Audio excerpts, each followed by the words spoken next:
Good morning সবাইকে। শুভ জামাই ষষ্ঠীর অনেক অনেক শুভেচ্ছা সবাইকে। আজকে জামাই ষষ্ঠী আর আমি এখন ভাত বসাচ্ছি সকালে ব্রেকফাস্ট করব বলে। হ্যাঁ, সকালে আমরা ভাতই খাই। এটা আমার ফার্স্ট ব্লগ ছিল। আজকে এই চ্যানেলে আমার ফার্স্ট ব্লগ এটা, আর সেটা জামাই ষষ্ঠী দিয়েই শুরু করছি। তো আজকে সকালের মেনু হচ্ছে আমার ভাত, ঢেঁড়স ভাজি আর ডিম সেদ্ধ। ডিমটা আমার বর আনতে গেছে, বাড়িতে এখন অ্যাভেলেবেল নেই। তো ওটা আনা হয়ে গেলে তারপর ওটা দিয়ে আজকে ব্রেকফাস্টটা কমপ্লিট করবো। আর এদিকে আমি ভাজাটা বসিয়ে দিয়েছি। আজকে যেহেতু জামাই ষষ্ঠী, যাওয়া হলো না কোথাও, বাবার বাড়িতেও যাওয়া হলো না। কেন হলো না বলছি। তার মধ্যে দেখো মাছ নিয়ে চলে এসেছে। তো এই মাছগুলো আমি কি আলাদা করে নিয়েছি, কারণ ওকে একাই করে দেব, আমি করে দিচ্ছি। আর এখানে ভাজা করে নিয়েছি, পেঁয়াজ কেটে নিয়েছি, ভাজাগুলো কাটাকাটি হয়ে গেছে। সকালের খাবার খেয়ে তারপর এগুলো আমি করতে বসবো। আর যাওয়া হলো না বাবার বাড়িতে। কেন হলো না সেটা আস্তে আস্তে সবাই জানতে পারবে, আমি বলছি সবটা। যেহেতু সবাই জামাই ষষ্ঠী পালন করছে আর বাড়িতে আমরা বসে বসে কী করবো, তাই ভাবলাম ঠিক আছে আমরাও একটু টুকটাক লাঞ্চটাকে একটু জামাই ষষ্ঠীর মতো করে প্রেজেন্ট করা যায়। তো এখানে বললাম একটা মাছের মাথা নিয়ে আসতে, মাথাটা নিয়ে এসেছে ঠিকই, কিন্তু হ্যাঁ ভাবলাম ভাজা করেই দিই, কী আর করবো। এখানে পটল ভাজা করেছি আর এই ভাজাগুলো কমপ্লিট হয়ে গেছে।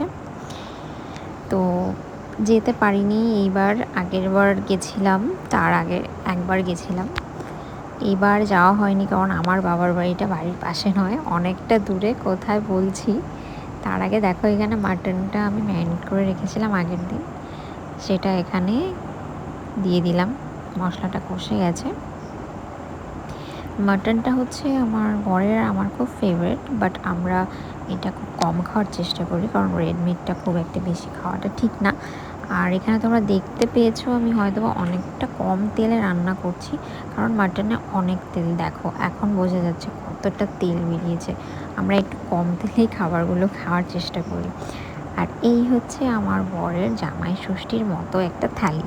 অবভিয়াসলি জামাই ষষ্ঠী না, বাট জামাই ষষ্ঠীর মতো একটা থালি। এখানে 6 রকমের ভাজা করেছি, পাবদা মাছ করেছি, আর হচ্ছে দেখতেই তো পেয়েছো মাছের মাথাটা। আর এখানে মাটন কষা আছে আর চিংড়ি মাছ, আর সাথে একটু মিষ্টি আর দই আনতে বলেছিলাম, নিয়ে এসেছে। খুব কষ্টে, পাওয়া যাচ্ছে না আজকে মিষ্টিটা। তো এই 5 রকমের মিষ্টি আর এই হচ্ছে দই আর একটা আম কেটে দিয়েছি। এই তো ব্যাস, এইটুকুই আজকের লাঞ্চে মেনু আমার বরের জন্য। আমি শুধু মাটনটা দিয়ে ভাত খেয়েছি, আর রাতে খেতে পারবো কিনা জানি না। ও তো খেতে বসেই বলছে রাতে বোধহয় আর কিছু খেতে পারবো না। আর আজকে আমাদের খাওয়াটা একটু লেট হয়ে গেছে, কারণ কিছু কাজ বাজ ছিল, সেই কাজ করে এগুলো রেডি করে এত কিছু রান্না করতেও আমার একটু লেট হয়ে গেছে। তো রাতে মনে হয় আর কিছু খেতে পারবো না। আগেরবারের জামাই ষষ্ঠীগুলোতে মেনু একটু বেশি ছিল, বেশি বলতে অনেকটাই বেশি। তো সেগুলো আমার আর রেকর্ড করা হয়নি, আর সেটা দেখাতেও পারলাম না। তাই ভাবলাম যে আজকে থেকেই ভিডিওটা শুরু করি। অনেকেই বলছে কেন ভিডিও করি না, কেন ভিডিও করি না। তো ঠিক আছে, চলো আজকে থেকে আমি ভিডিওটা স্টার্ট করলাম, দেখি কতদিন চালাতে পারি। আসলে না, করার ইচ্ছে থাকে কিন্তু মনে থাকে না ক্যামেরা অন করতে। মানে সব কিছুই আমার রেডি করাই থাকে, বাট হয় ফোনে চার্জ থাকে না, নয়তো ক্যামেরা অন করতে মনে থাকে না। মানে অভ্যাস নেই এই জন্য। তো চেষ্টা করব যতটুকু পারি আমি শেয়ার করতে। অনেকেই দেখতে চায় যে সারাদিন কী করি না করে, সেগুলো আমি যেন শেয়ার করি সবার সাথে। তো এখন থেকে চেষ্টা করবো। আর দেখো মাংসগুলো না মাটনের ছেড়ে গেছে, কারণ ম্যারিনেট করা ছিল তো অনেকটা সফট হয়ে গেছে। আমি ঠিক বুঝতে পারিনি যে কয়েকটা সিটি মারতে হবে, যেহেতু প্রেশার কুকারে করেছি। তো বেশ ভালোই নরম হয়েছে কিন্তু মাংসটা, আর খেতে তো দারুণ হয়েছে। অনেক দিন পর আজকে আবার মাটন করলাম। তো এখন আমাদের খাওয়া কমপ্লিট। বিকালবেলা একটু ভাবছি ঘুরতে বেরোবো। এতটা গরম না আজকে জামাই ষষ্ঠীতে, গতকাল অবধি ঠান্ডা ছিল, বাট কেন জানি না আজকে হঠাৎ করে এত গরম পড়ে গেল। তো দেখি কোথায় যাওয়া যায়। তো চলো, আসলাম একটু গঙ্গার পাড়ে। আমাদের ঘুরতে আসার প্ল্যান হলেই গঙ্গার পাড়, যদি হাওয়া খেতে চাই, মানে ঠান্ডা কোথাও।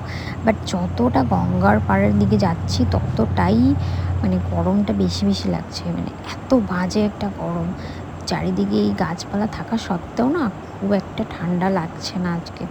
ওয়েদারটা খুব বাজে, জানি না সব জামাইরা কী করে এত গরমের মধ্যে আজকে খেয়েছে। আর আমাদের খাওয়াটা খুব হেভি হয়ে গিয়েছিলো। তারপর চলে আসলাম বাড়ির পাশে একটা মাঠে, এখানে এসে একটু হাঁটাহাঁটি করলাম। তো কিছুক্ষণ থাকার পরে দেখলাম প্রচণ্ড হাওয়া দিচ্ছে এখানে। তো এখানে আসার পর বেশ ভালো লাগছিল এখন। তারপর বাড়ি চলে এলাম, অনেকক্ষণ হাওয়া খেয়েছি ওখানে বসে, মোটামুটি 1 ঘন্টা মতো। আর চুলটা দেখছি ভেজাই আছে, অনেক লেট করে স্নানও করেছি আজকে। তো চুলটা কার্ল হওয়ার জন্য না আরও বেশি গরমটা লাগে আমার।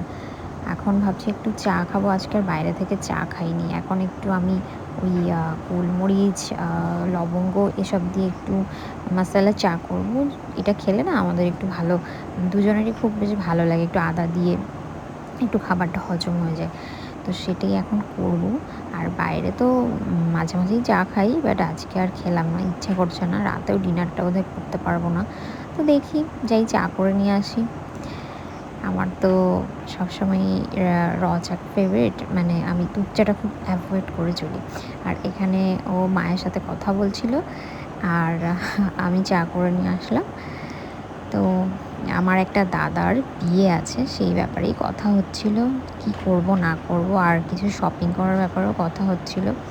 তো মায়ের কিছু জিনিস লাগবে, সেগুলো লিখে নিচ্ছিলাম যে কি করব না করব। আর আমাদের বাড়িতে একটা নিউ আইপিএস আসছে, সেটাই আমি ভিডিও কলে দেখছিলাম যে কেমন। মানে প্রচণ্ড গরম পড়েছে, যদিও কারেন্ট যায় না, বাট ওই 5 মিনিট গেলে না আর থাকতে পারি না। তো বাবা মা যেহেতু প্রবলেম হয় গরমে, ওই জন্য আইপিএসটা খুব দরকার ছিল, পুরোনোটা নষ্ট হয়ে গেছে। তো আজকে এইটুকুই থাক, টাটা।